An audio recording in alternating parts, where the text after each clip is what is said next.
Allô, allô, on se retrouve aujourd'hui pour un autre épisode de podcast. Je suis vraiment poussée à venir te faire cet épisode de podcast-là suite à mon week-end, à certaines observations, réflexions que j'ai fait pendant mon week-end et j'ai envie de te parler de qu'est-ce qui nous fait aller, à un moment donné, consulter puis rencontrer un thérapeute, rencontrer un coach, un psychologue. Qu'est-ce qui fait que, à un moment donné, on va décider de se prendre en main puis d'aller se regarder en pleine face, yeux dans les yeux et d'aller jouer dans nos bébites, tu sais. Je te parle de ça parce que j'ai été il est arrivé une situation pendant mon week-end où j'étais face à quelqu'un qui, je sais, sort d'une relation amoureuse toxique et de grandes souffrances. Cette personne-là, au lieu de se dire, My God, je souffre tellement, je veux tellement pas souffrir, euh, fait le choix de renfoncer ça à l'intérieur d'elle et de retourner tout de suite sur le marché pour rencontrer une autre personne. Et donc, dans le déni, dans vouloir prendre quelque chose à l'extérieur d'elle qui vient remplir ce vide-là qui est souffrant, mais surtout parce qu'elle est consciente qu'elle a besoin de faire du ménage, parce qu'elle dit, j'ai peur d'avoir trop mal que d'aller voir un thérapeute parce que je le sais que ça va faire mal. Et, euh, et j'ai resté stickée sur cette histoire-là parce que je me sens tellement impuissante. Impuissante, triste. Et ça m'a frappé à quel point que moi, je suis entourée de gens en développement personnel, dans la conscience. Les femmes qui viennent à moi, les hommes qui viennent à moi ont déjà fait ce pas-là, de faire face à leur histoire, d'aller à l'intérieur d'eux, puis les gens qui m'entourent ont fait ce travail-là. Et je suis sortie de mon milieu ce week-end et j'ai été confrontée à comment les gens ne bougent pas nécessairement puis n'entreprendront pas nécessairement un changement ou une introspection ou un cheminement personnel avec la souffrance. Et ça m'a ramené à mon histoire. Ça m'a ramené à mon histoire à me re-questionner sur c'est quand toi que tu as décidé de commencer à faire du cheminement personnel. Et j'avais comme omis quelque chose, tu sais. Oui, puis c'est drôle parce que c'est quelque chose que j'ai enseigné pendant longtemps, tu sais. Mais je parlais avec une amie ce matin, puis je parlais de cette situation-là, puis là, je racontais ça, tu sais, puis j'ai dit, pourtant, je dis, moi, tu sais, quand la souffrance, là, c'est ça qui fait bouger l'humain, tu sais. Quand tu souffres, puis t'es pas bien, ben c'est là où ce que tu vas bouger. Puis là, j'ai fait comme, attends une minute, non, c'est pas la souffrance qui m'a fait bouger, c'est les conséquences. Ah, ben là, on est dans une autre histoire. Ben oui. Ce qui m'a fait passer à l'action, qui m'a fait aller chercher de l'aide un jour dans ma vie, ce sont les conséquences que je vivais dues à mes comportements, dues à mon mal de vivre. Donc, tant que les conséquences personnelles qu'on vit, parce qu'elles sont différentes pour chacun, n'étaient pas assez puissantes ou assez fortes ou assez lourdes, je continuais dans mon pattern. Puis là, un matin, quand je parlais avec Zarina, tu sais, j'étais capable de dealer avec la souffrance. Puis c'est vrai qu'on est bons, les humains. Ça fait des années qu'on souffre souvent, là, tu sais, puis qu'on a trouvé des façons de pallier à notre souffrance, tu sais, qui fonctionnent relativement. Des fois, ça devient très souffrant, un pic de souffrance, on a une technique, on pète une coche, hein, tu sais, pour les pètes de coche, là, tu sais.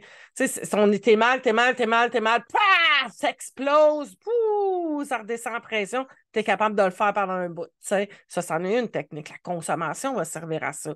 Les relations amoureuses. Parce que quand tu souffres, tu as été blessé, tu vas aller chercher quelque chose qui va venir te faire sentir cette chose-là qui va venir apaiser ce qui souffre, ce qui bouge en dedans et qui te fait souffrir. Ben oui, le regard de l'autre va aider. Si tu te sens regardé par l'autre de façon admirative, séductrice, aux yeux de l'autre, tu peux jouer une game aussi, fait que la personne, elle voit juste le beau de toi. Fait que c'est valorisant, mais c'est parce que c'est tellement éphémère. Ces moyens-là, là, pour gérer la souffrance, sont éphémères, mais ils fonctionnent. Et tant qu'ils vont être capables de fonctionner, puis que tu vas être capable de gérer ta souffrance avec ça, souvent, c'est pas là que tu vas aller chercher de l'aide. Moi, j'ai été chercher de l'aide quand j'ai vécu des conséquences. Ouais. Quand mon conjoint, mon Dieu, ça m'émeut. Les conséquences qui étaient énormes pour moi, c'était la perte, le rejet euh, et peut-être la perte de liens significatifs. Je me valorise, tu sais, ce qui me remplissait, c'était beaucoup les autres, hein. Je vivais au travers du regard des autres. Moi, il n'y avait pas grand monde qui savait ma consommation. J'étais capable de jouer une méchante belle game, tu sais. Au travail, j'étais toujours la fille performante qui était là, à son affaire, ponctuelle, qui allait bien, qui est de bonne humeur. Caroline est fiable. J'étais une travaillante dans la vie, tu sais. Fait que j'ai jamais eu de conséquences par rapport. Mais tu sais, j'avais pas de problème à ma job jusqu'à un moment donné où ma souffrance puis ma façon de gérer ma souffrance a amené des conséquences dans mon travail. Fait que quand j'ai perdu une job par rapport à ma problématique, quand mon conjoint me menaçait de me laisser, euh, quand mes parents m'ont dit qu'ils arrêteraient d'être là pour moi puis que je devais ramasser mes choses puis m'en aller. Donc, la perte des gens pour qui le regard est important, ma perte de travail, la perte d'amis, donc mes conséquences était beaucoup dans que j'avais besoin puis ce que je cherchais le plus, c'est-à-dire d'être reconnue, d'être aimée, puis d'être appréciée. Si tu m'enlevais ça, pour moi, c'était une conséquence majeure. Donc, quand j'ai passé proche, pas passé proche parce que j'ai perdu des jobs, j'ai perdu le père de ma fille, euh, c'est là que j'ai été chercher de l'aide. Ouais, j'étais démolie. Fait que donc, des gens que j'estimais, que j'aimais, qui étaient importants pour moi, des choses puis des gens, ces conséquences-là de perte m'ont fait passer à l'action pour aller chercher de l'aide et gérer ma souffrance intérieure. Les autres conséquences, plus tard, qui ont eu lieu, il y a eu des conséquences judiciaires qui ont été majeures, qui m'ont fait passer à l'action aussi pour changer certains de mes comportements. Donc, passer à l'action, d'aller chercher de l'aide, oui, il y a la souffrance, mais il y a surtout la conséquence qui vient avec ça. Je ne sais pas si toi, ça t'allume des choses, tu sais. Puis tu sais, quand je te dis l'impuissance que je ressens parce que je me fais, my God, si les gens savaient à quel point tu peux rapidement te sortir de l'impasse, puis de comportements, de patterns, de mauvais regards par rapport à toi-même en quand même relativement peu de temps. Donc, j'aimerais t'amener à réfléchir à ça. Si présentement, tu es dans une souffrance par rapport à tes relations, par rapport à toi, par rapport à ton cheminement de vie et que tu réussis, tu sais, par des comportements, fais-toi une petite liste, tu sais. Va te chercher un papier, un crayon, prends ton téléphone, puis qu'est-ce que tu utilises comme moyen pour diminuer ta souffrance intérieure? T'sais? Que si tu n'avais pas ces moyens-là, la souffrance, ça serait tellement pas, elle serait extrême que peut-être ça te ferait passer à l'action et aller chercher de l'aide. Donc, fais une liste, là. Tu sais, puis je veux juste que tu réfléchisses à ça consciemment, puis je te demande même pas que ça change là. Je veux juste t'aider à prendre conscience de ça pour, pour voir. Pour voir puis que tu te comprennes une petite affaire de plus. On va faire un mini pas ensemble aujourd'hui parce que j'ai envie, toi, là, qui est peut-être en train d'écouter ça, puis qui n'arrive pas à aller chercher de l'aide parce que tu as peur d'avoir mal, je veux que tu sois capable de quantifier la douleur que tu vis là. T'sais. Parce que la souffrance qu'on garde, qu'on réussit à gérer, mais qu'on garde sur du long terme, elle a des conséquences. Elle a des conséquences sur à chaque fois le doute qui s'installe. Elle a des conséquences sur ton estime, sur la valeur que tu t'accordes. Elle a des conséquences sur tu commences à croire que toi, c'est ça la vie puis que tu ne mérites pas mieux. Ça renforce ces croyances-là. Le fait de garder une souffrance, mais d'être capable de la gérer sans vraiment aller crever l'abcès, d'aller faire un nettoyage profond à l'intérieur de toi, ben ça t'amène justement à aussi augmenter ta tolérance. Ben oui. Tiens, peut-être qu'une autre personne à côté de toi, là, elle ne tolérerait pas le corps de ce que tu es en train de tolérer. T'sais. Puis non, c'est pas valorisant de penser ça. Mais effectivement, c'est que plus tu t'endurcis à la souffrance, plus ça prend un degré élevé pour être capable de te faire réagir ou de faire comme OK, c'est assez, it's enough, là. Je ne peux plus continuer comme ça, à me laisser traiter de cette façon-là, à me traiter de cette façon-là, à endurer cet état-là dans lequel je suis, te lever tous les matins avec le dégoût, toi, de ta vie, de te demander peut-être comment tu vas faire pour passer au travers cette journée-là. Euh, Ça vient. Ouf, je l'ai vécu, ça, tu sais. Je l'ai vécu en. Je m'haïssais tellement. J'haïssais la vie. Je ne comprenais pas à quoi ça servait la vie. Et ma souffrance était tellement profonde qu'à un moment donné, j'ai cru que la seule solution, c'était de m'enlever la vie, tu sais. C'est ce que j'ai tenté en essayant de me pendre à l'âge de 25 ans. 26 ans, 25, 26 ans. Donc, je veux que tu prennes en note comment tu la gères, ta souffrance. C'est quoi les comportements que tu as mis en place? C'est quoi les patterns que tu as créés? C'est-tu des relations? C'est-tu le sexe? C'est-tu la séduction? C'est-tu la consommation? C'est-tu le dodo? C'est-tu la fuite dans les jeux? Bon, donc, fais une liste de comment toi, tu diminues cette souffrance-là pour qu'elle soit un peu plus tolérable. Simple. Et première chose, commence par ça. Et l'autre affaire que je voudrais que tu penses, c'est, ça serait quoi les conséquences qui te feraient que tu ne voudrais pas vivre? Des gens que tu ne voudrais pas perdre, un travail. Ça serait quoi les conséquences qui, pour toi, te feraient vraiment flipper à aller chercher de l'aide? Et, tu sais, même si je te le dis, puis je le sais que tu vas probablement te dire, ben, je dealerai avec, mais que ça arrive, parce que c'est ce que moi, je me suis dit. Mais est-ce que tu as besoin de te rendre là?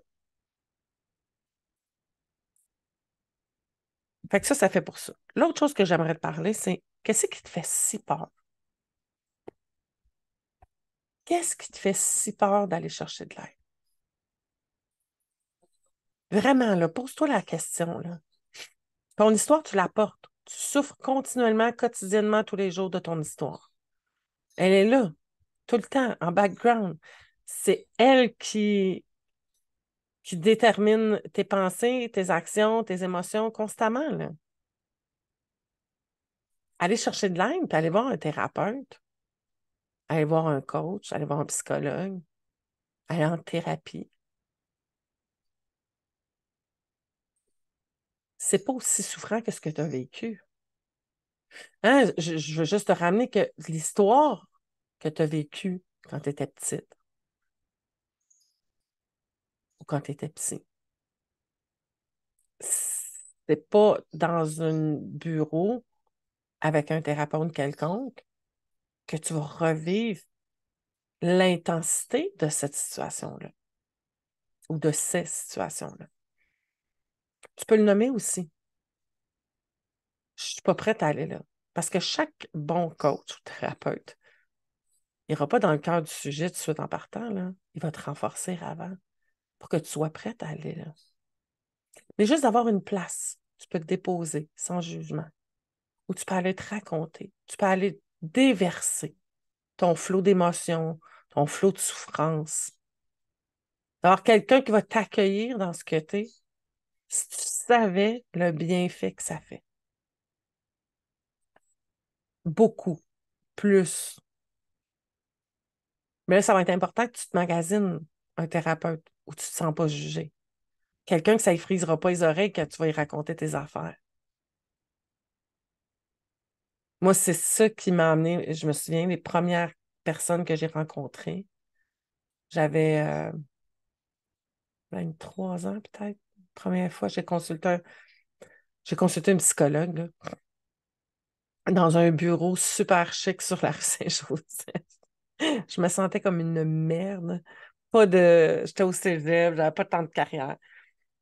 Puis moi, ben, je suis tombée tout de suite dans l'ego, là. Hey, mon Dieu, moi, ma façon de faire ma réalité, c'était la consommation, là.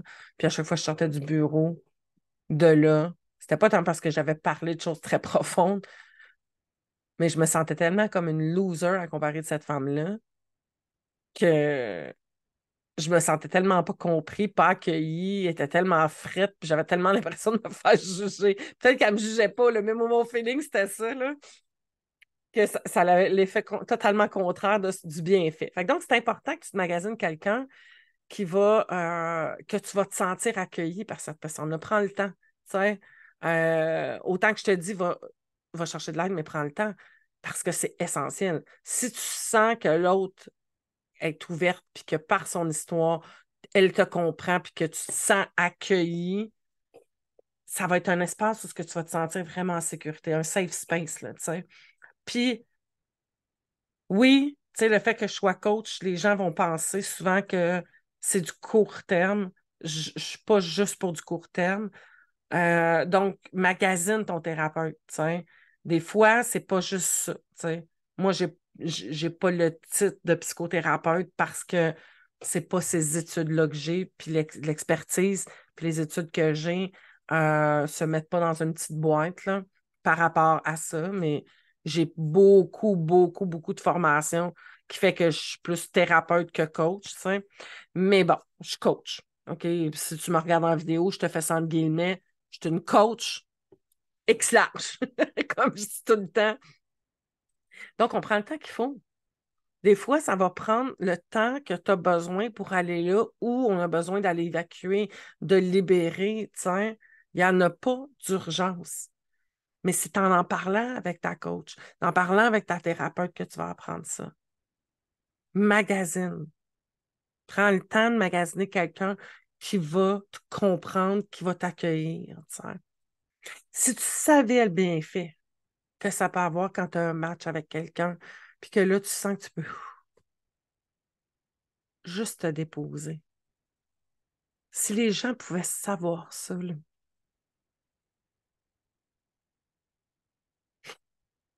il y aurait tellement moins de monde souffrant. Ça m'a frappé la souffrance des individus en fin de semaine. De voir les gens pris dans le dynamique, dans le pattern, dans le conditionnement, dans leur limitation. Pas parce qu'ils sont caves, pas parce qu'ils sont niaiseux, c'est juste parce ils sont pas outillés, parce que dans la majorité de l'esprit humain, c'est pas quelque chose de naturel d'aller chercher de l'aide pour se dire hey, regarde, je suis pas bien, je veux juste être bien. Y a-t-il une solution? Ben oui, il y en a des solutions, puis différentes de celles que tu utilises. Parce que moi, là, je regarde ça, les solutions que j'avais mises en place, là, C'était un gros zéro puis une barre, là. Avant que la consommation dans ma vie, moi, c'était les hommes puis c'était le sexe, tu sais. Je pouvais baiser 2 gars différents par soir. Je payais une chambre d'hôtel pour ça, tu sais. C'était moi qui pognais le gars dans le bar, je louais la chambre d'hôtel, je louais la chambre d'hôtel pour 1 heure ou 2. Je fourrais, je laissais ça, puis je retournais dans le même bar. La fille était subtile, tu sais. Puis je te parle de ça, là, j'avais 18 ans, là. 19 ans. Ma façon de me sentir aimée, puis de venir combler cette souffrance-là, ça a été la séduction et la sexualité, tu sais. Et j'ai utilisé ça plus, tu sais. Mais comment je me démolissais? Je pensais me soulager. C'était tout inconscient, là, tu sais. Je me trouvais hot. J'étais une femme libérée. Et non, si j'étais juste en train de compenser puis d'essayer de moins souffrir, mais que je me faisais encore plus souffrir. L'estime de moi dans le plancher, là. Même affaire avec la conso. Quand j'ai commencé à consommer, je me trouvais hot. Parce que j'allais dans les after hours, puis moi, je vivais ma vie à 100 000 à l'heure, puis asti que je suis wild, tu sais. Ben oui. Alors, c'est ça.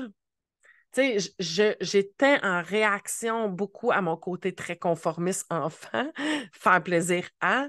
Puis quand moi j'ai touché la cocaïne, ça m'a fait complètement enlever les peurs de plaire. Tu sais, ce besoin-là de plaire, peur de déplaire, peur de ne pas être aimé, ça les coupe. Tu sais. Fait que donc, je vivais comme plus ça, soulagement. Puis oui, il y avait vraiment soulagement, là, de cette souffrance-là, mais aussitôt que ça arrêtait, ça revenait. Tu sais. Puis pire, parce que là, la façon que le cerveau fonctionne, les molécules ne fonctionnaient plus bien, donc j'étais en drop de dopamine, donc en état dépressif, tu sais, une couple de jours après, t'en remets, tu sais. Puis bien, la tolérance embarque. Fait que ton corps s'habitue, tu n'as plus le même buzz, tu augmentes tes quantités. Ça a été la même affaire avec la sexualité. Ça n'a pas commencé par 2 par soir. Mais c'est ce besoin-là, je n'étais pas capable d'assouvir mon vide. C'était un trou sans fond. Que ce que je trouvais comme solution pour me faire moins souffrir, il fallait toujours que j'augmente la quantité, le risque, le nombre de fois, les rapprocher pour que ça l'arrête de souffrir. Mais combien de souffrances supplémentaires je me suis rajoutée? Combien de blessures et de traumas que je me suis rajoutée? Ça a fucké ma perception de moi, de mon corps, des relations, de la sexualité. Ça a magané ma santé, l'image que j'ai eue de moi, tout ce que j'ai fait pour la consommation, en état de consommation. C'est innommable, tu sais, il y en a, là. Ça leur rajouté des couches à ma honte. Ça leur rajouté des couches à je suis une mauvaise personne. C'est ça que ça a fait. Fait que ça a rajouté de la souffrance. Ça ne m'a pas fait penser à l'action pour tout de suite. Des fois, je me dis, est-ce que, puis on ne refait pas la vie, là, mais je t'amène l'idée pour que toi, là, qui souffre présentement puis qui ne veut pas aller chercher de l'aide ou qui a peur d'aller chercher de l'aide, qu'est-ce que ça leur aurait fait si j'avais tombé sur une fille ouverte, compréhensive, qui ne me jugeait pas dès le départ, parce que je m'étais sentie accueillie,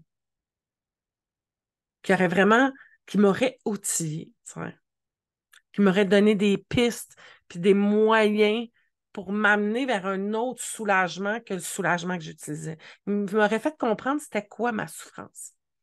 Moi, ce qui m'a vraiment sorti de tout ça, ça a été une thérapie interne pendant 4 mois et demi. Ben, sorti, c'est un bien grand mot, mais qui m'a fait comprendre beaucoup de choses. Ça a été l'intensité. C'est-à-dire d'être en thérapie 7 jours sur 7, 24 sur 24, à part quand tu fais dodo, et constamment, et de, oui, parler, et extérioriser, mais m'équiper. Comprendre comment je fonctionnais, aller chercher de nouvelles façons de faire, de réagir avec mes émotions, qu'est-ce que je pouvais mettre en place. C'était loin d'être parfait, là. On parle de ça dans les années 97. C'était de la confrontation. Ça m'a fait plein de traumas, cette thérapie-là aussi. Mais je veux juste que tu comprennes que d'aller c'est pas juste de parler, mais ça te prend des outils pour justement aller plus loin. C'est drôle, parce que j'avais une personne en rencontre ce matin, justement, pour voir si on était un bon match, puis que ma façon de travailler était pour elle. Puis c'était exactement ce qu'elle me disait. Elle dit, il y a plein de choses que je comprends, mais là, il faut que ça passe, il faut qu'on soit capable d'aller ailleurs. Tu sais. Je suis capable de me voir, de m'introspecter, de me regarder, mais là, je voudrais être outillée pour que ça fasse un pas de plus. Et ça, c'est ce que moi j'ai constaté, c'est ce que j'ai mis en place dans ma vie, c'est ce que je mets en place pour toutes les femmes qui m'approchent. Tu sais. Quand je parlais avec Zarina ce matin, je dis, mon Dieu, je dis, je trouve tellement que, je sens tellement que la marche est haute. Là. Ça me fait tellement de peine de voir des jeunes de 18, 20, 25 ans si peu outillés et si souffrants. Puis quand je vois que ces adultes-là, ces jeunes adultes-là ont des enfants, ça vient aussi encore. Parce que je me dis, tu sais, cette personne-là n'est pas outillée, elle est souffrante, elle ne va pas chercher de l'aide, elle va transmettre ça à son enfant. Ça se perpétue. Et ça m'a juste ramené aussi dans une certaine réalité que c'est des petits pas. Un petit pas par petit pas. On va avancer. Petit peu par petit peu. Tu sais. J'aimerais ça te dire que ça pourrait changer du jour au lendemain l'univers. Je ne me créerais pas. C'est trop gros comme gap. J'ose croire que toi qui écoutes ce podcast-là, que chaque petit pas que je fais, que ça puisse faire la différence dans la vie de quelqu'un.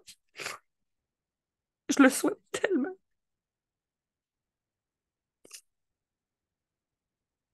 Il n'y a pas un humain aujourd'hui en 2023 avec tout ce qu'on connaît, avec toute l'accessibilité, avec toutes les possibilités qui devrait continuer de souffrir à cause de son histoire. Pas un, je te le dis. Parce qu'il y a tellement de possibilités de te libérer. Il y a tellement de possibilités. Il y a tellement de solutions que si tu es là puis que tu m'écoutes soit en vidéo ou sur le podcast, en audio, je veux juste te dire qu'il y a une main tendue. Là, je te tends la mienne. Là. C'est pas obligé d'être la mienne. Mais il y a une main tendue à quelque part qui peut t'aider à sortir de cette souffrance-là sans être obligé de vivre 26 millions de grosses conséquences dans ta vie.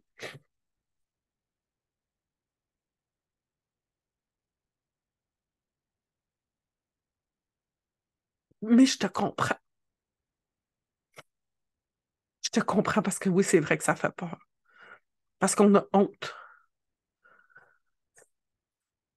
On pense qu'il n'y a personne qui va nous comprendre.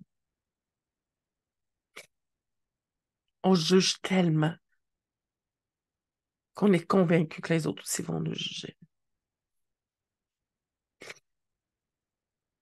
Mais je peux te dire que ça existe. Du monde qui peuvent t'aider sans te juger. Puis qui vont te comprendre. Si tu sens que ça vibre, ce que tu entends de moi, puis que je pourrais peut-être être cette personne-là, mais m'écris. On va se faire un petit appel. Ça peut être par téléphone, ça peut être par vidéo. On va voir si on est un bon match. Mais je te leur dis, que ce soit avec moi ou avec quelqu'un d'autre, t'es pas obligé de rester dans cette souffrance-là. Ça va être bien moins souffrant, là, de faire face. Puis je le sais que je te dis ça, puis que tu me crois pas, mais c'est pas grave. Je te le dis pareil. Ça va être bien moins souffrant. C'est comme un blaster, tu sais. Tu peux y aller de parties ou tu peux faire chose. Ouais. Puis je te comprends tellement. Moi, qu'on se lève, je voudrais juste que tu prennes avec moi 2, 3 respirations profondes. Respire.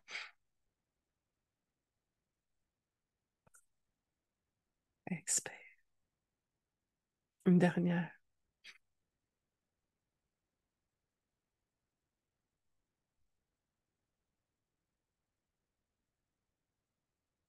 Un amour.